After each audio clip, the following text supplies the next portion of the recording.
दोस्तों लक्ष्मण सर है ना, उसकी साइंस के क्वेश्चन है 1111 वाले। तो अपन 1 से 50 तक देखेंगे। हिपोक्रेटिस विज्ञान की शाखा संबंधित है। ये क्वेश्चन PSI में आया हुआ है, SI में। तो चिकित्सा से संबंधित है हिपोक्रेटिस। समय का मापक विज्ञान क्या है? तो समय के मापक विज्ञान है हेरोलॉजी। ये RS प्री में आ गया, RS प्री में एग्जाम आया हुआ है। एपीकल्चर एक वैज्ञानिक विधि है जो उत्पादन से संबंधित है। तो ये भी RS मेंस में आया हुआ है। ये दूसरा प्री में, इसमें रेशम है, रेशम।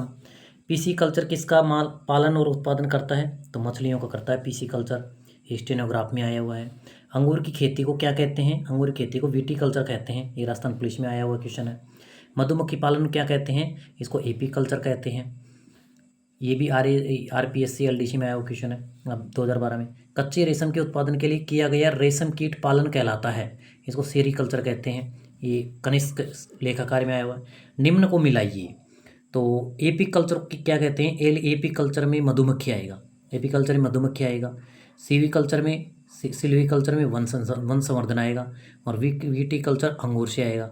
यानी कि हमारा आंसर रहेगा 2, 3, 1। तो 2, 3, 1 इसमें है, 1 में है। अगला क्वेश्चन हमारा नवा क्वेश्चन है। नवा क्वेश्चन ये रहा, पेडोलॉजी निम्न वैज्ञानिक अध्ययन से संबंधित है। तो पेडोलॉजी मिट्टी से, ये RS प्री में क्वेश्चन आया हुआ है। घर्षण एवं स्नेह का अध्ययन है, तो ये ट्राइबोलॉजी का अध्ययन है। ये भी RS 1999 में क्वेश्चन आया हुआ है। विज्ञान का क्षेत्र जो मानव एवं यंत्र के मध्य स्वचलन एवं संचार का अध्ययन करता है कहलाता है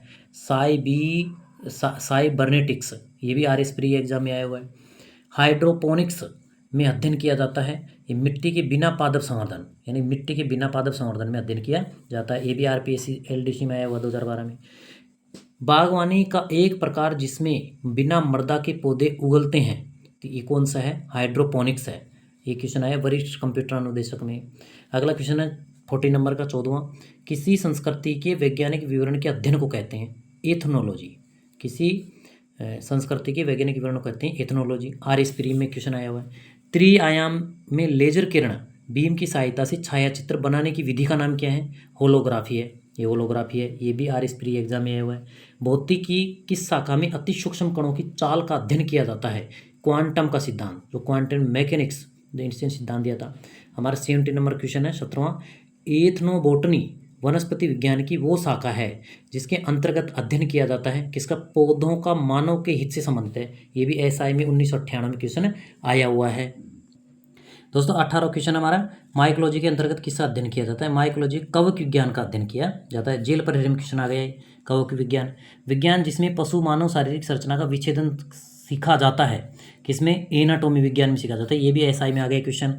जैविक जगत में होने वाले कार्य गुण व पद्धति का अध्ययन कर इस ज्ञान को मशीनी जगत में उपयोग करने को क्या कहते हैं? इसको बायोनिक्स कहते हैं। ये RS में एग्जाम क्वेश्चन आ गया 1995 में। क्रोनोलॉजी किसका अध्ययन है? क्रोनोलॉजी समय की अवधि का अध्ययन है। क्रोनोलॉजी समय की अवधि का अध्ययन है। फलों के अध्ययन क्या कहते हैं? पोमोलॉजी कहते हैं। फलों के अध्ययन पोमोलॉजी कहते हैं। ऑस्टियोलॉजी का अध्ययन किसे है? अस्थियों से, मानव शरीर की अस्थियां, हड्डियां, उसको ऑस्टियोलॉजी कहते हैं। क्रायोजेनिक किससे संबंधित है? क्रायोजेनिक निम्न ताप से संबंधित है। ये वायु यहाँ पर इसमें काम आता है अंतरिक्ष में जाने में। तो क्रायोजेनिक इंजन उसका बना होता है जो निम्न ताप। ओडेंटोलॉजी विज्ञान की एक शाखा है, उसका संबंध किसके अध्ययन के साथ है? तो दंत, ओडेंटोलॉजी दंत से है और ऑस्टियोलॉजी अस्थियों से है। टॉक्सिकोलॉजी का संबंध किसके अध्ययन से है? तो विषों के अध्ययन से, टॉक्सिकोलॉजी। पक्षियों के वैज्ञानिक अध्ययन को क्या कहते हैं? ओर्निथोलॉजी। पक्षियों के वैज्ञानिक अध्ययन को ओर्निथोलॉजी कहते हैं। मनुष्य में परजीवी घर्षण पैदा करने वाले कर्मियों के अध्ययन को कहते हैं, ये कहते हैं हेल्मिन्थोलॉजी। ये हेल्मिन। तो कीट विज्ञान क्या कहते हैं? कीटों का अध्ययन। कीट विज्ञान, कीटों का अध्ययन किया जाता है। विज्ञान के किस क्षेत्र में आप व्हाइट ड्वार्फ के बारे में सीखेंगे? ये खगोल शास्त्र को। ये क्वेश्चन RS प्री में आ गया 2003 में, आने की पूरी संभावना है प्रश्न परीक्षा में। विज्ञान किस क्षेत्र में आप व्हाइट ड्वार्फ के बारे में सीखेंगे? खगोल शास्त्र में। ओडोमीटर का संबंध किससे है? दूरी से। ओडोमीटर का संबंध किससे है? दूरी से। दो मोटरसाइकिल में ओडोमीटर होता है, गाड़ियों में सामान्यतः वो दूरी को तय करते हैं। अगला क्वेश्चन है दोस्तों, अगला क्वेश्चन है हमारा 32 क्वेश्चन, 32 क्वेश्चन है। हवा की चाल नापी जाती है तो एनीमोमीटर में हवा की चाल नापी जाती है। एनीमीटर में हवा की चाल नापी जाती है। फिर 33 क्वेश्चन है, सूची को मिलाना है। तो सूची को अपन मिलाएंगे एरोमीटर किस में है, एमीटर किस में है, एनीमोमीटर किस में है, अल्टीमीटर किस में है। तो एरियोमीटर वायु को माप करते हैं एरोमीटर, और एमीटर किस में, विद्युत धारा। मीटर लगा होता है ना हमारे घर में सामान्यतः, उसको आमीटर कहते हैं, एमीटर। ये गलती कर दिया उसने, सर ने, आमीटर ने एमीटर है, तो एमीटर विद्युत धारा का मापन करते हैं। और एनीमोमीटर किसको करते हैं, एनीमोमीटर करते हैं पवन वेग को।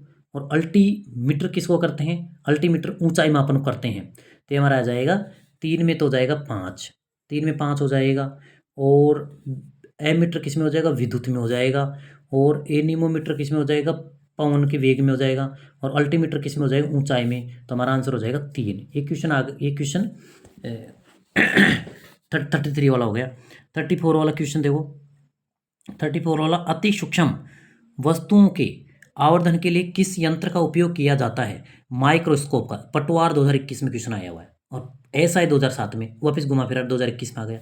निम्न में से किस यंत्र के द्वारा हवा में आर्द्रता का मापन किया जाता है, हाइग्रोमीटर का को मापने के लिए हाइग्रोमीटर का उपयोग किया जाता है। आर्द्रता की स्तर, आर्द्रता, आपेक्षिक आर्द्रता होती है, इसको हाइग्रोमीटर में मापा जाता है। कौन सा उपकरण हवा का दबाव नापने के काम आता है, बैरोमीटर।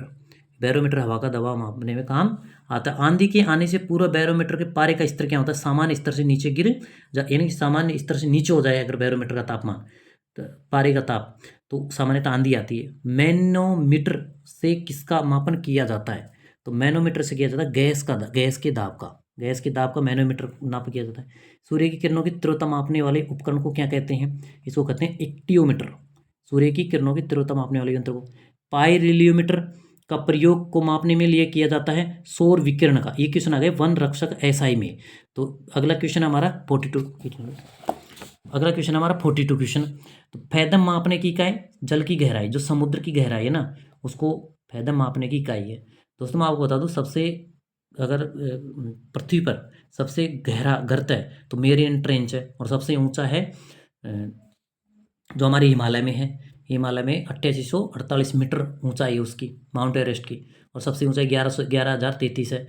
तो ऊपर और नीचे में दोनों में अंतर हो गया, यानी कि माउंट एवरेस्ट की ऊंचाई है 8848, और मेरियन जो प्रशांत महासागर में, इसकी 11,033। अगर इसको जोड़ेंगे ना ऊपर नीचे से, तो 2000 मीटर के समथिंग है, यानी 2 किलोमीटर का अंतर है ऊपर और नीचे में। थर्म किसका यूनिट है, ऊष्मा का। ये क्वेश्चन 2000 वाला सेकंड ग्रेड में आया था। बादलों की दिशा एवं गति को मापने वाला यंत्र कौन सा है, नेफोस्कोप है। बेलोमीटर का प्रयोग किसे मापा जाता है, तापमान। बेलोमीटर का प्रयोग किसे मापने में किया जाता है, तापमान में किया जाता है।